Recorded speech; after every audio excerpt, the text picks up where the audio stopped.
Okay, folks, continuing with our AP free response questions, we're going to do the 2019 number 3 question. Now, the number 3 question is a no-calc question. Now, you're going to be able to use your calc, but I'm going to try to hint on the key points that they're going to come across with. I'm going to show you what the problem looks like. As soon as I see a graph like this, I know I'm either going to be finding the area under the curve, or I'm going to be finding what the derivative is at certain points and where there is no derivative. And for this graph, I don't know if it's going to be an issue, but there's no derivative at -1, and there's no derivative at 2 because those are cusps. Might come into play right now, might not come into play. Let's take a look and read the problem. You should have this page in front of you. It says this continuous function is defined over the interval -6 to 5, but they only show us -2 to 5. So there's more information we don't see in front of us, but we'll see what it has to say. The figure above shows a portion of the graph consisting of 2 line segments and a quarter of a circle centered at the point 5, 3. So I'm going to take this graph on and off the page so we can work. It is known that the point 3, 3 minus radical 5 is on the graph of f. So we know that 3 and then 3 minus radical 5 has to be this point right here, is on the graph of f. Okay, so let's take a look and see what type of things they're going to ask me for. I'm almost positive they're going to have me find areas, but we'll take a look. Let's read the question. Tell me that the area, or the integral, between -6 and 5 is equal to 7. So from part of the graph I don't see all the way to 5, they tell me the area is 7. Then they want me to find the area, or the integral from -6 to 2, and show all my work. Well, here's what I know. I have a picture right here, and I can go ahead and divide it up and find different areas in different parts. I'm going to do that right now and just see what I get. I'm going to pause this for a second and fill it in. They were asking me to find areas under the curve. And so what I did is, even before I solved the problem out, I went and found the different pieces. For example, this one is 0.5. It's half of it's a part of a triangle. This one is -0.5. This right here is -0.25. Then I took this whole big triangle right here. It was 1/2 base, which was 2 times 3, which is 6. So I got 3 for that area right there. Then the trick was finding this pink area right here. And I knew they told me about a quarter circle. So what I did is I found the area of this piece right here, and that quarter circle is 1/4 of the circle, pi r squared. R is 3, so it becomes that is the area there. But the square itself is 9, so this little piece right here is 9 minus 9/4 pi r squared. Let's say you weren't sure how to figure that part out, just make it up, and you can go with the problem from there. So what I'm going to do is I'm going to combine all of these things together, and this would tell me what the integral from -2 to 5 is going to be. If I were to add all those things up, and it's a non-calculator question, so I don't really have to add them all together. But I can see that certain things are going to end up canceling each other out. I've got 0.5, that's just f of x. 0.5 plus -0.5 minus 0.25 plus 3 plus 9 minus 9/4 pi. Shouldn't have this r squared on there. That would be wrong. So I made a little mistake on this one right here. When I computed this triangle, it starts here. So the bottom distance is 1.5 and the height is 3. So it's 1/2 1.5 times 3, which is 2.25. When I combine all these things together, 5 and the -5 go away. That cancels with the 0.25. And I get the integral of just what's up there. -2 to 5 is equal to 9, 10, 11, 11 minus 9/4 pi. Now, how do we do the problem with that information? Let's take a look. 11. Okay, so here's the problem as it was asked. It told me the integral from -6 to 5 of f of x was 7. Find the integral from -6 to 2. Well, I know the integral from -6 to 5 of f of x dx is equal to the integral from -6 to -2 of f of x dx plus the integral from -2 to 5 of f of x dx. And they couldn't really trick me too much on the problem right there. That piece is the part that I found in the problem before. I know what that answer is. It's 11 minus 9/4 pi. So that tells me that 7 equals the integral from -6 to -2 of f of x plus 11 minus 9/4 pi. Oop. There we go.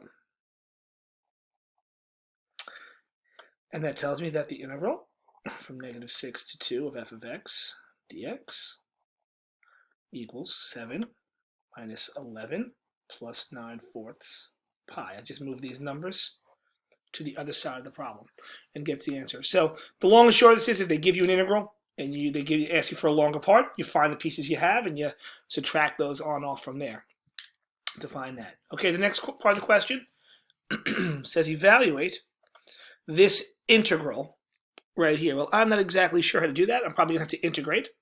So let's start right here by integrating. So the integral from 3 to 5 of 2 times f prime of x, close parentheses, plus 4 equals. So I'm going to integrate. What's the integral of f prime of x? That'd be f of x plus integral of 4 would be 4x. So those are now integrated from 5 to 3. And all I'm going to have to do is fill in those numbers into the problem. So it's going to be equal to 2 times f of 5 plus 4 times 5 upper minus 2 times f of 3 plus 4 times 3. It's going to give us our answer. Now, the easy things to find: 4 times 5 is 20.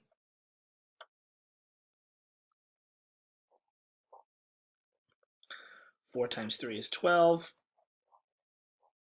But the question is, how do I find f of 5? I've got to go back to the original graph. And f of 5 will be the value of the graph at 5. The value of the graph at 5 is 0. So I know that's going to go in right there. So I'm going to fill in the 0 into here. And now I have to do 2 times the value of the graph of f of 3. So if I look at the graph, f of 3, I can't really tell what it is, but guess what they did? In the question, they told me what the value of 3 is. If there's something you can't find, they're going to give you the info. It's going to be that. I'm going to fill it into the problem here. 3 minus radical 5. And that's the answer. There's no need to fill it on in. So the first question asked me to integrate by finding areas on the curve. Part B actually asked me to integrate. And now I'm going to take a look at part C. C looks like a drop the top problem to me. I'm not sure. We'll see as it goes. It says g of t is equal to that particular function right there. And on the paper, it says find the absolute minimum value of g on the interval and then justify your answer. Well, minimums are where slopes are equal to 0 or starting and ending points. So I'm going to find the slope, the derivative of g of x. So g prime of x equals, when we take the derivative of an integral with a thing on there, we just drop it out in there. G prime of x equals f of x.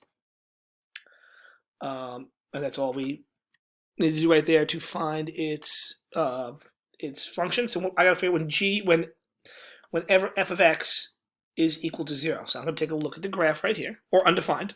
I'm going to take a look at the graph. I'm going to bring it on the screen, and I'll show you. Then I'll pause it. Here's the graph of f of x. Where is this graph 0? This graph is 0 at -1, at 1, it looks like.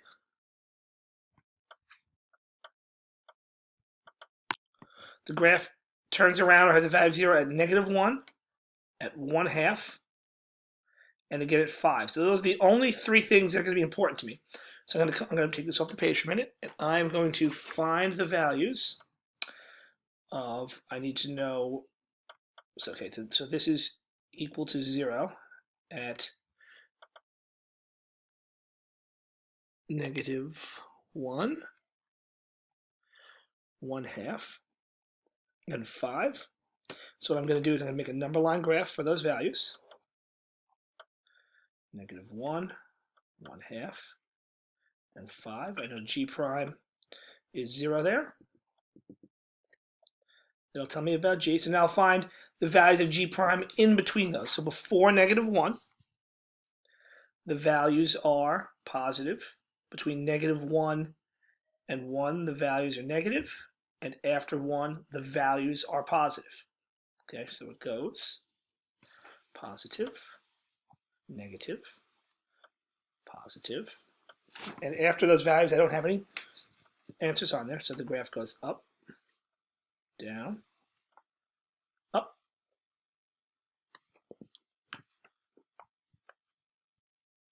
So we're going for a second. It's all the same work, but we're going to find the absolute maximum value of this curve. But this is what the graph of G does. It goes up, and then down, and then up. So there is a max here, and there could also be a max at the end. So the question is where G of x is the area under the curve of f of x. So let's look at the graph right here. If we think about adding up area starting here, when will we have the most area under the curve? Well, if I get to here, I've got a half. Now I add that here, I've got 0. And now I'm still going negative through here. And now between 1/2 and 5, I'm always going up because I'm adding more area under the curve. So that means the maximum value is going to be at 5. Max at 5. And if you needed to justify it, there's the most area under f of x at that particular time. Okay, then the last part of the problem, and once again, this is a non-calculator, but I think this is kind of one they would tend to do. So they asked me to find the limit of this function as x approaches 1. So what I'm going to do is I'm going to put 1 into the equation. Okay, 10 to the first power is going to be 10. Oop, let me bop that right there. Now 3 times f prime of 1. So I'd have to go to my graph and look at the slope of the graph at 1. Well, here's the graph at 1. The slope is along this line. It's up to over 1. So the slope at 1 is 2. 10 minus 3 times 2 over, I'm going to put 1 into here, f of 1, so the value of the graph at 1. Let's see if we can find it on there. At 1, the graph has a height of 1. So you can see I'm moving back and forth between values and slopes. Minus arc tan of 1. Now that's tricky if you don't have a calculator, but you guys will have a calculator. It means what could you put into the calculator? What angle has a tangent of 1? Meaning what angle has sine over cosine equal to 1? It's kind of one you'll tend to remember. It's pi over 4. 45 degrees is an arctangent of 1. And I could leave this answer just like this on a non-calculator question. That's all there is to it. So a lot of stuff going on here. Please remember, if you see a graph like so, you're probably going to be integrating. If they ask us for max and mins, we're going to look at slopes. And if we want to find a limit, put numbers in. If you get an answer, you're good to go. Okay, that's the video for Monday. I shall send that out, and I will talk to you soon. Take care.